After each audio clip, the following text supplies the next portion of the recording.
नमस्कार, आदाब। आप देख रहे हैं हमारा विशेष एक मुलाकात। मैं हूं रिजवान अहमद सिद्दीकी। जैसा कि आप जानते हैं, हम आपकी मुलाकात कराते हैं अपने इस कार्यक्रम में किसी ऐसी विशेष हस्ती से जिसने समाज में विशेष स्थान बनाया है, जिसके बहुत फॉलोअर हैं, जिनके काम लोग चर्चा में लेते हैं, जिनके काम की बहुत चर्चा है और उन्होंने एक ऐसा मुकाम हासिल किया है जिससे वो खुद के साथ साथ औरों के भी काम आते हैं। तो चलिए आज हम आपका परिचय कराते हैं, एक बार फिर मुलाकात कराते हैं आपकी। बृजेंद्र सिंह राठौर साहब हैं, आपकी बहुत बहुत आपका स्वागत है हमारे कार्यक्रम में। बृजेंद्र सिंह जी किसी परिचय के मोहताज नहीं हैं, कांग्रेस के वरिष्ठ नेता हैं, पूर्व मंत्री हैं और विधायक हैं। बृजेंद्र जी, आज का जो दौर है, जिस दौर में है, ये इत्तेफाक है कि जब हमने पहला आपसे इंटरव्यू किया था तो आप इसी सरकार में मंत्री थे जी। अब इत्तेफाक है कि आप पूर्व मंत्री हैं। अब आप तब सत्ताधारी दल में थे, अब आप विपक्ष हैं।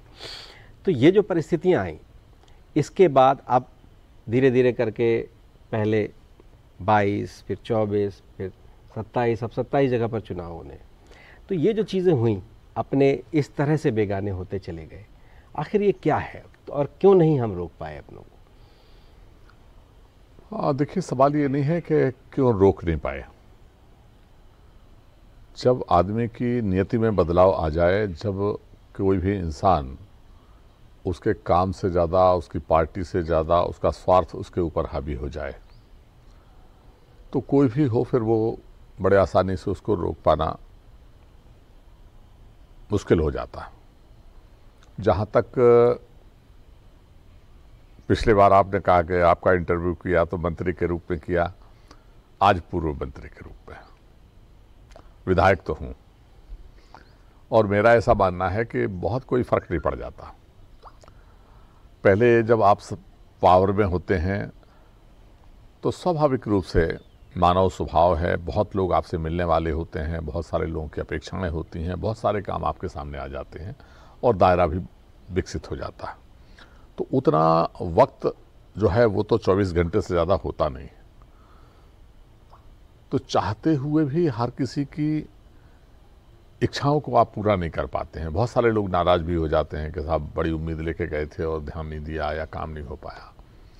आज विपक्ष में रह के अगर हमारी इच्छा शक्ति मजबूत है, इरादा पक्का है, और अब चूंकि स्वाभाविक रूप से उतने आने वाले नहीं हैं, तो कम लोग हो गए हैं, समय आपके पास उतना ही है, तो काम कराने में कोई बहुत दिक्कत होती नहीं। फिर कुछ लोगों का अपना नज़रिया है कि जब वो पावर में होते हैं तो वो फिर नीचे देखना पसंद नहीं करते हैं। कुछ ऐसे भी लोग हैं कि उन्हें इससे ज़्यादा कोई सर्दी गर्मी नहीं होती है। और आप तो एक मिलनसार जनप्रतिनिधि हैं। ऊपर वाले की दुआ से कम मैं अभी इस बात से बचा रहा।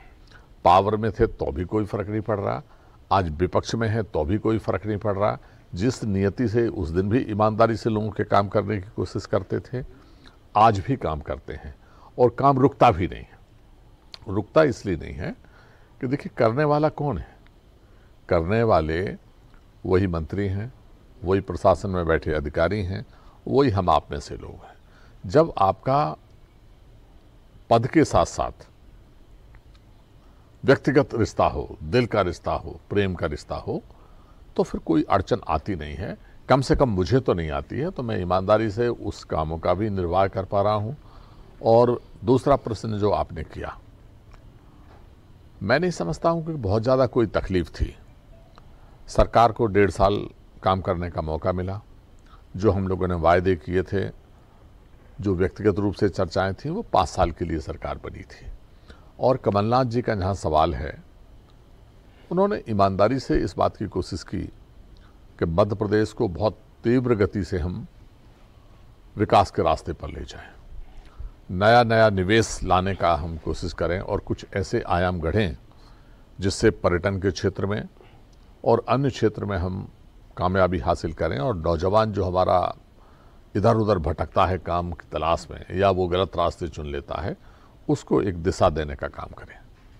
जैसे बुंदेलखंड की हम बात करें ओरछा हमारे निवाड़ी जिले में ही है।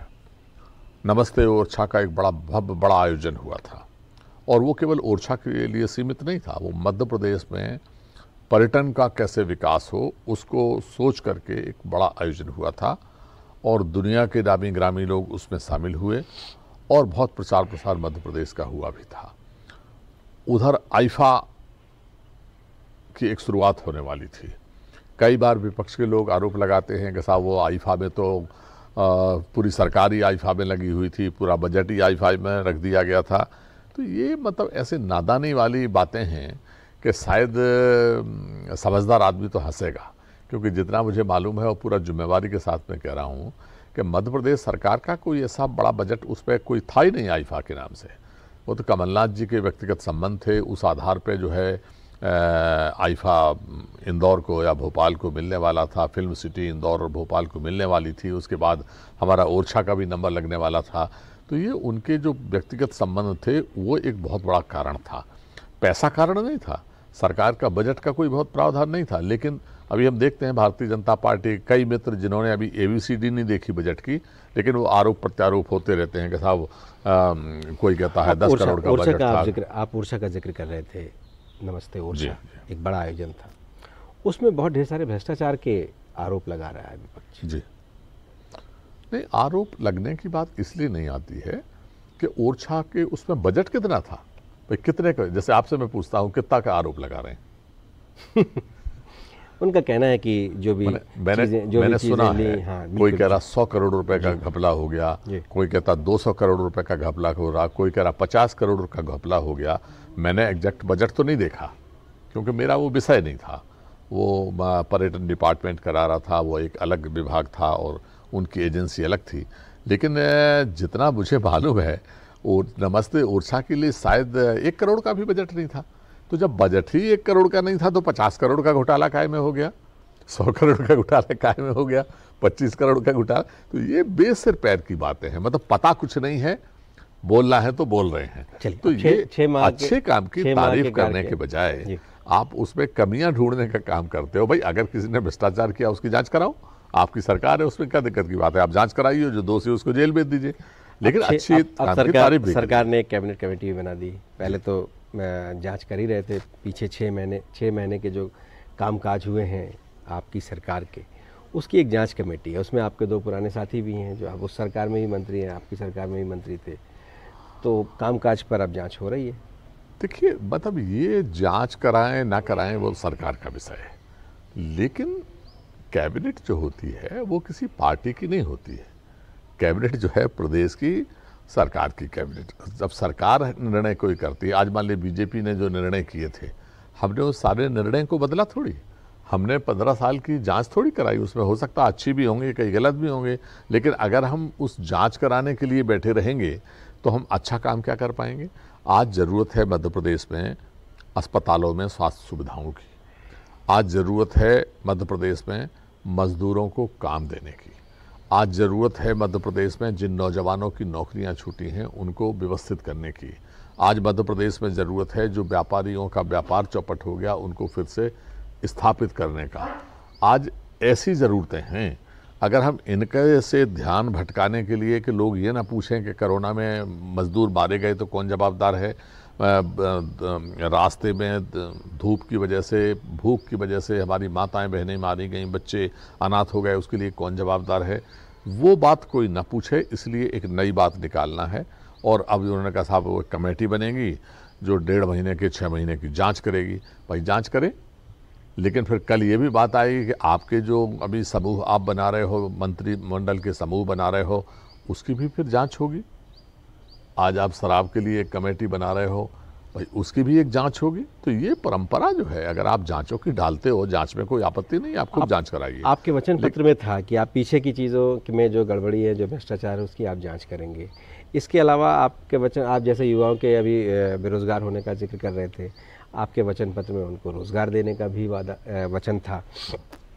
इन चीज़ों में कहाँ पिछड़ गए, कैसे? कहीं नहीं पिछड़ गए, कहीं नहीं पिछड़े हैं हम। हमने कहा था कि कर्जा माफ़ी हम करेंगे, ये नहीं कहा था कर्जा माफ़ी का 50,000। मैंने भी कर्जा माफ़ी का तो जिक्र भी नहीं मैं उस पर आ रहा था, मैं आ रहा था।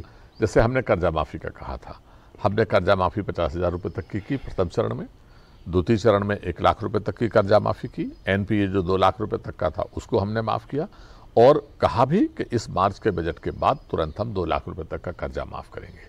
आपको मालूम है परिस्थितियां एकदम से बीच में कैसे बदली और खरीद फरोख्त करके इस चुनी हुई सरकार को जिस तरीके से अनैतिक तरीके से गिराया गया, उसकी वजह से वो किसानों का हक हम नहीं दिला पाए। लेकिन उम्मीद करते हैं कि नई सरकार जो आई है, जिनकी वजह से ये सरकार गिरी है, वो 2 लाख रुपए तक का कर्जा माफ़ करेंगे, क्योंकि वो खुद ही कहते हैं कि हम किसान के बेटे हैं, किसान पुत्र होने के नाते किसान का कष्ट में देख नहीं सकता। शिवराज सिंह जी खुद ही अपनी ज़बान से बोल रहे हैं, तो हम उम्मीद करते हैं कि वो 2 लाख रुपए तक का कर्जा माफ़ करेंगे। हमने कहा था कि निराश्रित पेंशन, विधवा पेंशन, विकलांग पेंशन हम बढ़ाएंगे, हमने उसको दुगना किया था। हमने कहा था बच्चियों की शादी में हम मदद करेंगे, तो 27,000 से 51,000 रुपये हमने किया था। लेकिन ये आरोप लगाते हैं कि वो शादी के पैसे ही नहीं मिले। नहीं, ऐसा नहीं है, ऐसा नहीं है। वो पैसे भी मिले हैं। अभी बजट, चूँकि बजट सत्र में जो बजट पास होना था, इन्होंने बीच बजट में ही सरकार गिरा दी, तो स्वाभाविक रूप से कुछ लोग वंचित रह गए होंगे। जो लेकिन अब इनका काम है कि जो रह गए उनको, जो शादियाँ हो गई उनको पैसा दे दिया जाए, तो इनका वो था। हमने कहा था नौजवानों को काम हम देंगे, लगभग 19,000 नौजवानों को मध्य प्रदेश में हमारे नगरीय प्रशासन विभाग ने उनको रोजगार दिया। तो हर क्षेत्र में हम लोगों ने, जैसे कर्मचारियों की बात थी तो उनको डीए बढ़ाने की बात की, पत्रकार बंधुओं की भी बात थी तो उनको भी सम्मान की हमने बात की। हमने ये भी निर्णय किया था कि ऐसे अधिकारी जो आज 15-15, 20-20 साल से एक ही पद के ऊपर हैं, तनख्वाह ले रहे हैं, मान लीजिए एसडीओ है, तनख्वाह ले रहा है चीफ इंजीनियर की, तो हम उनको पदनाम के हिसाब से जो है वो करेंगे। ऐसे हमने जो कहा था उसको हमने अमल में किया था। लेकिन 5 साल हमें सरकार चलाने के लिए मध्य प्रदेश के आम मतदाताओं ने जनादेश दिया था और 1.5 साल में इन लोगों ने खरीद फरोख्त करके उल्टा सीधा दबाव बनाकर और सरकार को गिरा दिया। तो स्वाभाविक रूप से जो हम 5 साल के लिए करना था वो 1.5 साल में जितना कर सकते थे, उम्मीद से ज़्यादा हमने किया। हमने राजस्व भी बढ़ाया। आप एक्साइज डिपार्टमेंट का मैं मंत्री था, रजिस्ट्रेशन डिपार्टमेंट का था, जीएसटी डिपार्टमेंट का था। आप तीनों के आंकड़े निकाल के देख लीजिए, 1.5 गुने से ज़्यादा अकेला हमने 1 साल के अंदर इनका राजस्व को बढ़ाया। तो ऐसे खनिज विभाग हो या दूसरा विभाग हो, सब में हम लोगों ने राजस्व को बढ़ाया था। अब रह गई बात जांच की, तो जांच किसकी करोगे आप? भाई आपके जो मंत्रिमंडल में सदस्य हैं वही सदस्य तो उस मंत्रिमंडल में थे। आज हमने वही तो जांच भी कर पेपर में हमने कहा पढ़ा था कि खनिज विभाग की जांच करेंगे। भाई खनिज में कौन है? जो खनिज मंत्री उस कैबिनेट में था वही माइनिंग कॉर्पोरेशन का चेयरमैन आज है।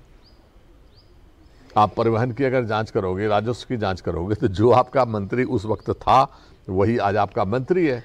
तो आप जांच किसकी करोगे? अपने ही मंत्रियों की जांच करना वक्त है एक छोटे से ब्रेक का। ब्रेक के बाद हम फिर लौटेंगे एक बार और ये समझेंगे कि 27 में चुनाव हो रहे हैं, क्या इससे भी और गिनती बढ़ जाएगी? अब आपने संभाल लिया, समझा लिया आपने लोगों को, या अभी भी वो नहीं विकास के नाम पर फिर आगे बढ़ जाएंगे? इसके साथ ही ये भी आपसे समझेंगे कि ये क्यों चूक गए आप, अपने साथियों को नहीं रोक पाए, और ऐसे बहुत से और सवाल हैं जो हम फिर करेंगे।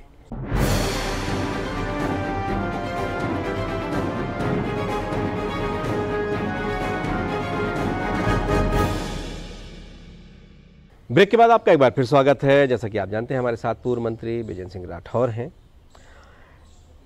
कांग्रेस के एक बड़े नेता हैं, रणनीतिकारों में उनका नाम है। अभी वो फ्रंट फुट पर कांग्रेस के लिए लगातार लोहा और मोर्चा ले रहे हैं। कहते हैं निजी संबंध सबसे अच्छे हैं, लेकिन पार्टी की आवाज़ बने हुए हैं और लगातार जहां संभव है वहां भी और टीवी में भी पार्टी के लिए संवाद लगातार कर रहे हैं, अपनी सरकार का पक्ष भी लगातार रखते हैं। बिजेंद्र जी, ये जो लोग आपके चले गए अचानक, उनमें से कुछ तो ऐसे थे जो सिंधिया गुट के भी नहीं थे, बिसाहूलाल, एंदल सिंह कंसाना, ऐसे लोग भी थे, हरदीप सिंह डंग, और वो वापस भी आ गए थे। एक बार जाके वापस भी आ गए थे, फिर वो दोबारा वापस चले गए। क्यों नहीं रोक पाए आप? क्या नेतृत्व उस तरह से उन्हें समझा नहीं पाया, भांप नहीं पाया, समझ नहीं पाया? आखिर हुआ क्या? वो तो वापस आ गए थे, आप रोक सकते थे। रिजॉर्ट तो चल ही रहा था, किसी अच्छे रिजॉर्ट में उनको भी रोका जा सकता था, रखा जा सकता था, लेकिन फिर वो चले गए वापस। देखिए, कई बार अपने लोगों के ऊपर विश्वास करना पड़ता है, नहीं, एक बार तो और तीर्थ यात्रा में चली गए थे ना। अति विश्वास में जी दुर्घटनाएं भी हो जाती। जी भाई आ गए थे, इसमें कोई दो राय नहीं। और आने के बाद अगर कोई कहता कि हमारे 2 लोग और जो रूठे हुए हैं, आप मैं तो आ ही गया हूँ, थोड़ा सा वक्त दीजिए, तो उन 2 को भी मैं लेके आ जाता हूँ। और वो उस चक्कर में गए और फिर वहाँ वो ऐसे फंसा लिए गए कि वो खुद का आना तो छोड़ दीजिए, उनको लाना तो छोड़ दीजिए, खुद ही उस जाल में फंस गए। तो वो जो चंगुल था वहाँ, वो चंगुल बहुत खतरनाक चंगुल था। और जो वो सारे के सारे जितने गए वो इस मिजाज से, इस हिसाब से नहीं गए थे। वो जैसा उन लोगों से बातचीत होती है और वो बताते हैं, वो गए तो थे दूसरे मकसद से, और वहाँ जाके उन्हें असली मकसद पता लगा कि असली मकसद क्या है। लेकिन जब एक बार जाल में चिड़िया फंस जाती है तो वो तड़पती तो रहती है, लेकिन उसको फिर निकलना बड़ा मुश्किल हो जाता है। किसी का पंजा फंस के रह जाता है तो किसी का पंखा फंस जाता है, और वो स्थिति इन लोगों की भी हुई है। लेकिन अब जब फंस गए तो अब क्या बोलेंगे? तो फिर उन्होंने कहा, साहब कमलनाथ जी ने काम नहीं किया, कमलनाथ जी ने नहीं सुना, सरकार में हमारी नहीं बार बार ये बात आती है, छिंदवाड़ा में सबसे कोई सारा बजट छिंदवाड़ा में सब विकास। अरे भाई, छिंदवाड़ा में विकास हो रहा है तो मैं आपसे पूछता हूँ, तो आईफा क्या छिंदवाड़ा में होने वाला था? आईफा भोपाल में हो रहा था, तो छिंदवाड़ा जिले में है। आईफा को तो वर्तमान सत्ताधारी दल कोई विकास मानता ही नहीं। नहीं, वो ना माने, उनकी सोच है, ठीक है। लेकिन मध्य प्रदेश के नौजवानों से पूछिए, मध्य प्रदेश के जो व्यापार जगत है उससे आप पूछिए, अपने आप पे आप दिल पे हाथ रख के आप सोचिए कि वो मध्य प्रदेश को एक 4 चांद लगाने वाला, सम्मान दिलाने वाला प्रोग्राम था, या मध्य प्रदेश को बर्बाद करने वाला प्रोग्राम था। आपने किसानों के नाम के ऊपर 15 वर्ष तक की राजनीति की, और आज किसानों की हालत क्या है? आज गेहूं जो है वो खरीदा नहीं गया, जो खरीदा गया वो गेहूं सड़ गया, जो सड़ा हुआ गेहूं है उसका पैसा आज तक किसान के खाते में नहीं मिल रहा है। तो आप किसानों की आप बात करें, तो अगर कोई नई दिशा देने का काम मध्य प्रदेश को कर रहा था, उसको इनको तो मजाक उड़ाना है। कोई भी अच्छा काम हो, ये मजाक उड़ाना है। एक सवाल बड़ी ईमानदारी से पूछ रहा हूँ, और बड़ी ईमानदारी से जवाब दूंगा, आप पूछिए। ये 27 ही रहेंगे कि और बढ़ने वाले? कुछ बातचीत हो गई, समझा लिया, या फिर अभी और भी विचलित? देखिए, समझाने की बात तो पहले दिन से भी थी, सबको समझाया हुआ है, और हकीकत यह है कि समझाने का कोर्स पूरा हो गया। अब मेंटली प्रिपेयर्ड सब है भाई, अगर कोई बिकना ही चाहता है तो वो बिके, हमको फर्क नहीं पड़ता। क्योंकि 27-20 का चुनाव होना था तो 25 पे हो गया, 25 का होना तो 27 का हो गया, 27 से होना है हम तो कहते और मान लीजिए 30 पे हो जाएगा। जब मध्य प्रदेश के लोगों ने अपने मानस में ये बात रख ली कि बिकाऊ नहीं टिकाऊ चाहिए, अब की बार जो है धोखेबाज और गद्दारों को मध्य प्रदेश में कोई जगह इसलिए नहीं देने वाले हैं लोग, क्योंकि ये मध्य प्रदेश की इज्जत का सवाल है, मध्य प्रदेश की शान का सवाल है, मध्य प्रदेश की प्रतिष्ठा का सवाल है। क्योंकि मध्य प्रदेश के लोगों के से ही पूरे दुनिया में संदेश जाना है।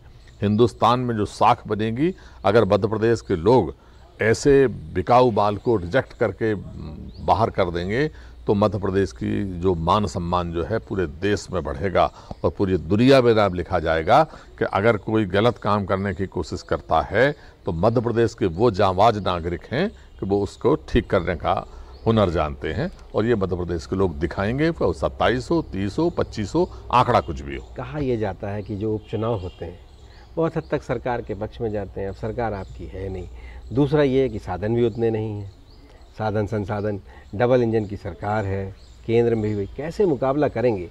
और आप इल्ज़ाम भी लगाते रहे, जब राजस्थान में आप लोग इल्ज़ाम भी लगाते हैं कि कहीं ईडी का इस्तेमाल हो जाता है, कहीं सीबीआई का इस्तेमाल हो जाता है, कहीं धन बल का इस्तेमाल हो जाता है, तो कैसे मुकाबला करेंगे? क्या लड़ पाएंगे? नहीं, देखिए, आज जो देश के जो हालात हैं, जिस तरीके से प्रजातंत्र का मजाक उड़ाया जा रहा है, जिस तरीके से लोकतंत्र की हत्या करने का प्रयास किया जा रहा है, वो राजस्थान भी उदाहरण भी हो सकता है, मध्य प्रदेश भी है, अब महाराष्ट्र की तरफ भी बढ़ने की कोशिश हो रही है, गोवा में हुआ, मणिपुर में हुआ।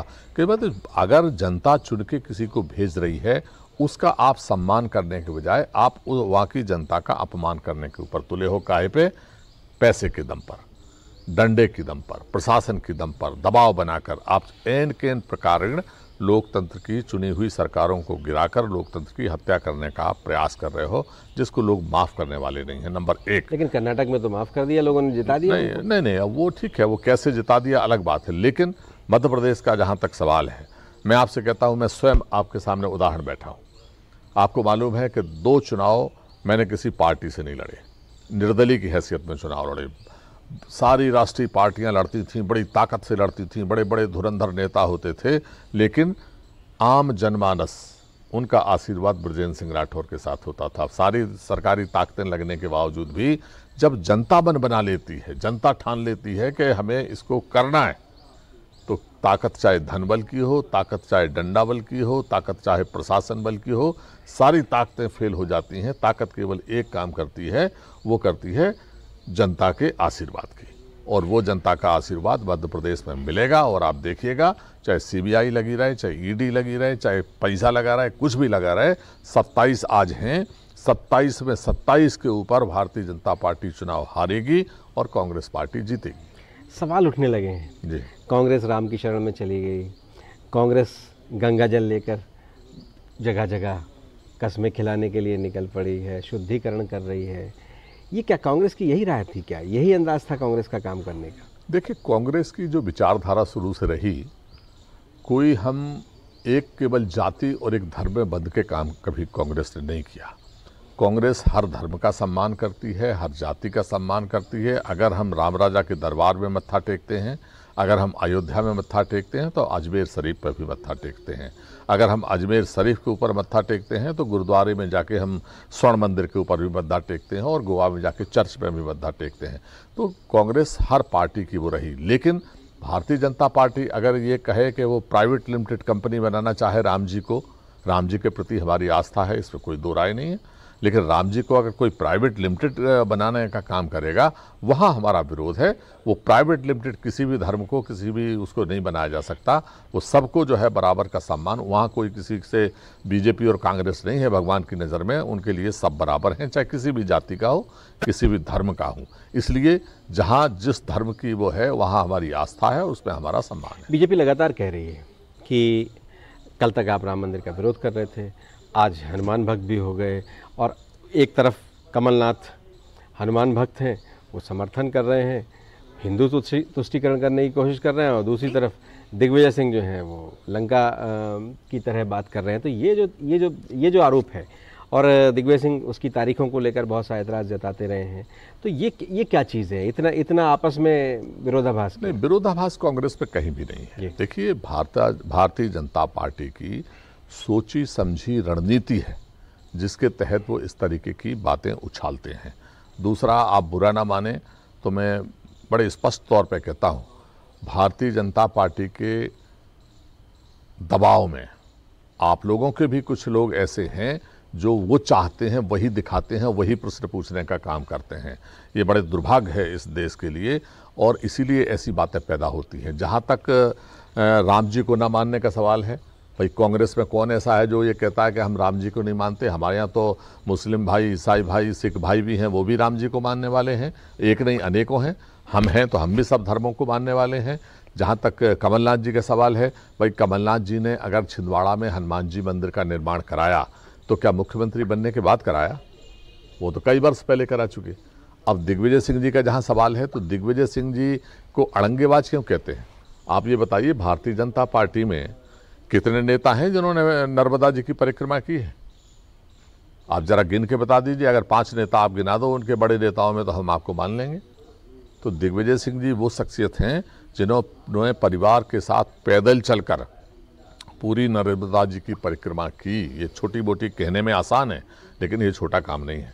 अब जहाँ तक तारीखों का सवाल है, तो वो कोई दिग्विजय सिंह जी ने थोड़ी कहा कि ये तारीख सही है कि तारीख गलत है।